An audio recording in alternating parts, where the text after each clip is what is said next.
May napaka-elegant na brand new modern two-story house dito sa VF Resort Village, Las Piñas. Meron siyang lot area na 204 square meters at ang floor area 328 square meters. At facing northeast ang kanyang orientation. Kaya mag-start na tayo mag-house tour.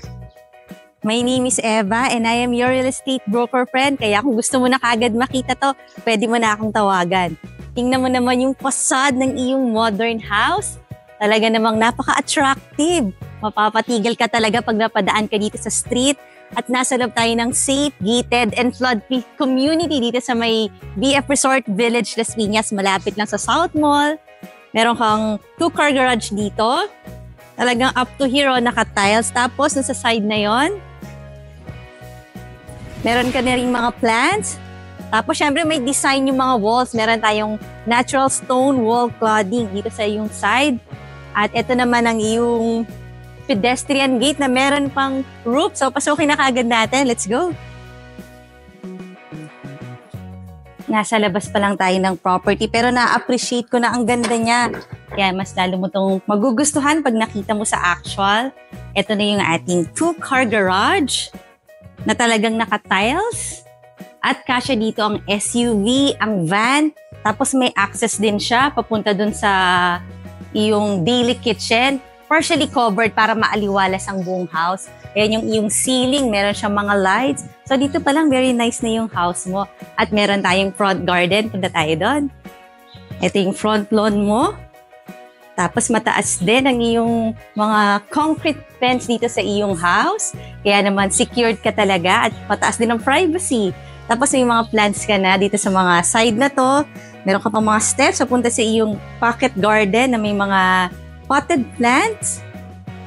Dito tayo sa iyong covered porch. Kita mo yon, ang ganda ng mga nakalagay ng mga woods, mga beams. Tapos malaki rin ang iyong main door. At na-appreciate ko itong mga natural stone wall cladding na to. Bago natin ipagpatuloy ang ating house tour, request ko rin na i-click mo na yung subscribe button ng ating channel na Home Search Philippines para updated ka lagi sa mga videos na magagandang bahay. Pasok na tayo!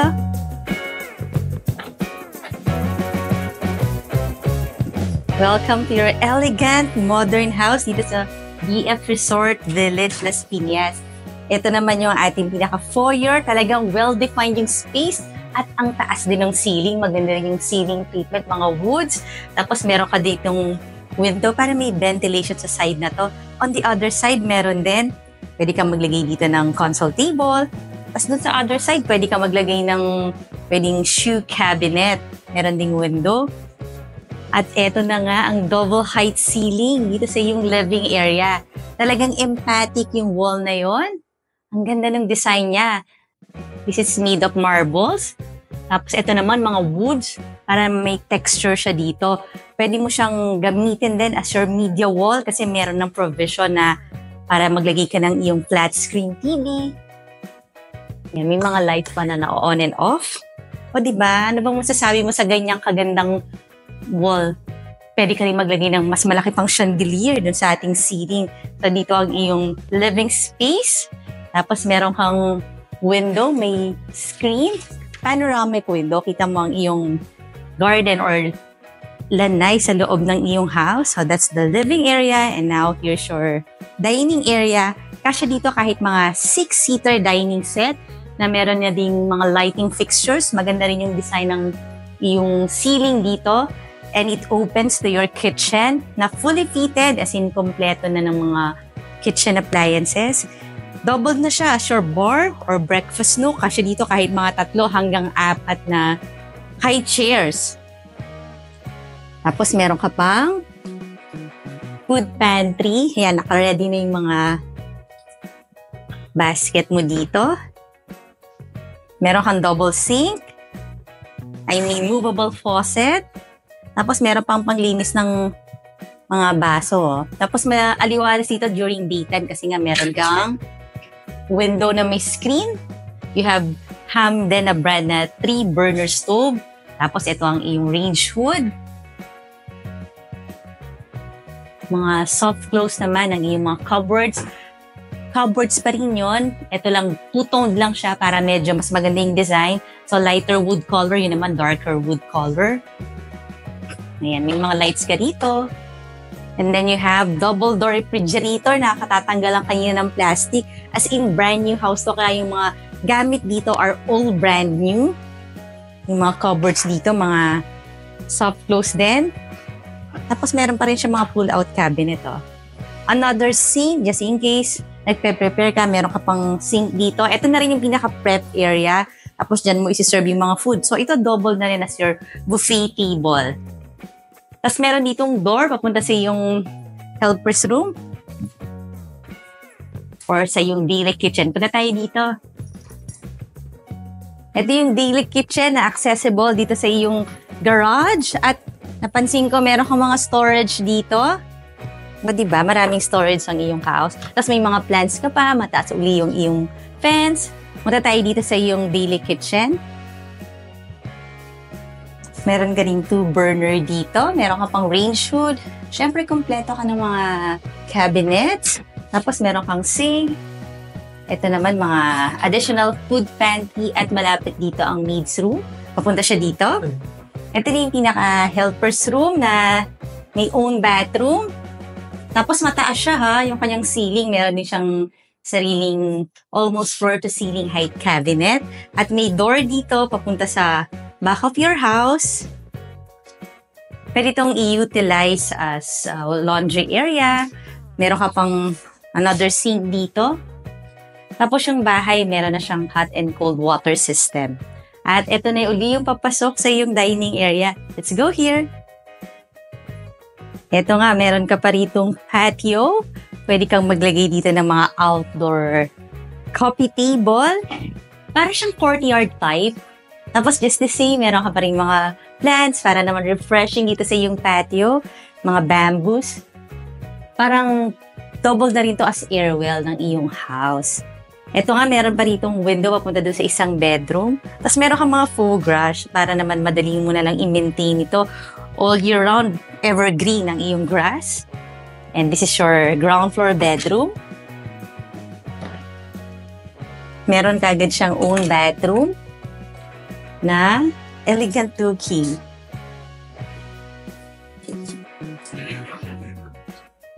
Ganda ng shower niya. Double shower. Meron kang tempered glass na shower enclosure. May bidet na ang iyong water closet. Tapos yung mirror, may lights, mood lights. Tapos meron din pala ditong mga cabinet, So, pwede mo talaga siyang gamitin as a guest room. Tapos, pwede ka pong maglagay dito ng mga bags or ng mga things mo. Almost floor to ceiling height. Mataas pa yung kanyang ceiling. So, this is your cute bedroom. And meron ka dyang socket. So, pwede ka dito maglagay ng siguro pwedeng semi-double na mattress. As fully air-conditioned bedroom ito. Muna tayo dun. Malapit sa iyong staircase. Ang ganda rin ng tiles or yung flooring mo, mga marble design. Tapos malalaki Meron ditong powder room. Tingnan natin. Talagang elegant yung mga ginamit dito sa bahay na to. Actually, mapapansin mo siya pag nakikita mo in your own eyes. Kaya I suggest you call me for house viewing. Ito na ang yung powder room. Ang ganda ng mga tiles, no? Tapos ang cute din ng iyong faucet. Parang egg shape siya. Tapos ito yung mirror mo. Tapos may window tayo dito kasi yun na yung iyong garage. Labas tayo. Kung interested ka na nga rito sa iyong future house na to, pwede mo na akong tawagan. Nandyan yung price and full details sa description box below the video. At bago natin tingnan ng second floor, request ko rin na ilike mo na yung Facebook page ng Home Search PH para makita mo yung pictures ito at marami ka pang makitang mga nice houses. Kahit na tayo! May mga design pa tayo dito sa wall, dito sa side na to. Tapos meron din doon. Medyo malapad yung staircase para kahit dalawa yung umaakyat o bumababa kasya. So yung mga glass ka dito. At dito nga sa second floor, meron kang total of 4 bedrooms. At meron kang family area dito. At kapansin-pansin talaga itong shelves na to, may mga lights. So, dito mo ilalagay yung mga pwedeng mga plaque, mga trophy, yung mga important mo mga figurines. Tapos, maaliwalas dito kasi meron kang window, may screen din. Tapos, just in case, pwede mo pa itong gawing family area or TV area kasi may provision din doon ng outlet for your cable. At mataas yung iyong mga doors, kaya the illusion, parang malaking house. Ito na nga yung first bedroom dito sa iyong second floor. At pagpasok natin, maluwag. Merong modular cabinet, mga soft close. Tapos meron ding window dito sa iyong bedroom, fully air-conditioned bedroom din. At ang maganda sa house na to, lahat ng mga bedrooms may own bathroom. At ito na nga yung bathroom, itong bedroom na to. Elegant din ang mga bathroom. Maganda yung kanyang color combination ng gray. Meron ka na ditong mirror na may lights. Kompleto naman. Merong bidet ang water closet, may double shower, and this is your sink. Meron pa pang mga extra dito ng mga outlets, so. Good to sa mga medium to big size families kasi nga total of 5 rooms plus meron kang helper's room na may own bathroom. Parang special tong room na to kasi may design yung wall niya dito, mga fluted panels. Let's see.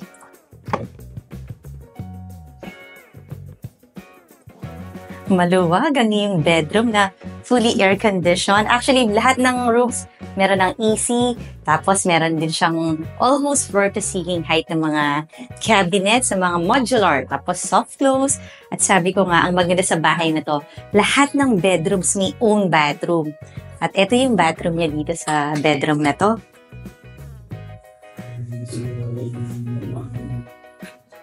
Ganda rin ang mga tiles na ginamit. Double shower. Meron kang shower enclosure na tempered glass. May bidet yung water closet. Reasonable talaga yung price nito na makikita nyo sa description box below the video. Third bedroom. Ito naman, pagpasok mo, meron ka ganitong bathroom. I think same-same na lang naman yung mga style nila, all or elegant. Nice bathroom. Meron kang double shower. Tapos, ito ang yung mga soft close na wardrobe, fully air-conditioned. Ito ang iyong bedroom 3 na meron ding screen ng mga windows. At punta na tayo dun sa master bedroom.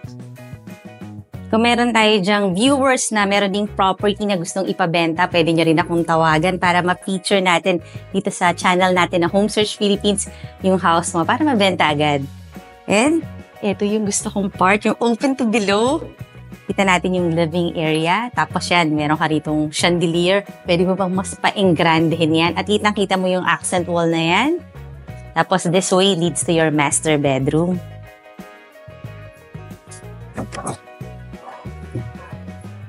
Fully air-conditioned ang master bedroom. Meron kang mga cube ceiling. Tapos itong buong side ng wall na to are all windows. Kita mo ang magandang community dito sa BF Resort na malapit lang sa SM South Mall. Tapos, may mga screens na rin siya. And eto naman, kung just in case gusto mo maglagay ng TV sa iyong master bedroom, eto yung pwede mo i-convert as a media wall kasi ayun na yung mga outlet for cable, mga pwede rin sa PLDT. Tapos yan, meron ka dyang AC. Mention ko kanina. At may door dito. Papunta sa malaking balcony. Puntahan natin. Mahangin dito sa balcony mo, ha. Pwede kang maglagay dito ng mga outdoor coffee table. Pwede ka rin mag-yoga sa umaga kasi nga maganda ito dahil morning sun or northeast ang kanyang orientation. Ito nga yung ating community. May plants ka pa dito. So, medyo sizable yung iyong balcony. Pasok ulit tayo. Siyempre, yung master bedroom, meron siyang walk-in closet. Pwedeng his and hers na rin to. Ito yung his closet, ito yung hers closet. Ang daming lalagyan ng bag. Tapos, meron ka ritong door. Ito na yung pinaka-bathroom. Let's go here. pinakamagandang part, syempre, itong bathtub. Yan, meron ka ditong window. Pwede ka naman maglagay dito ng blinds. So, pag pagod ka, kung galing ka sa trabaho,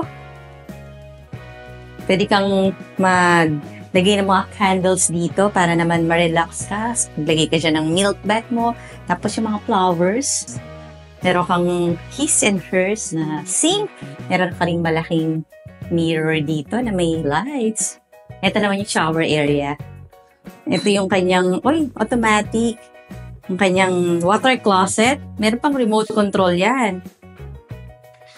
So, may bidet din siya. Or yun, may bidet na. Tapos, ito na nga yung iyong shower area. Meron kang shower enclosure, double shower, may bathroom niche. Tapos, dito may mga shelves pa para pwedeng storage ng mga gamit mo. Mga beauty care, skin care. Labas tayo. Kaya nga, home searcher, kung feeling mo ito na yung bahay na matagal mo nang hinihintay, tawagan mo na ako. Nandyan yung number ko sa description box or nasa screen. Ngayon naman, request ko na i-click mo na yung subscribe button ng ating channel na Home Search Philippines, and I will see you on the next video.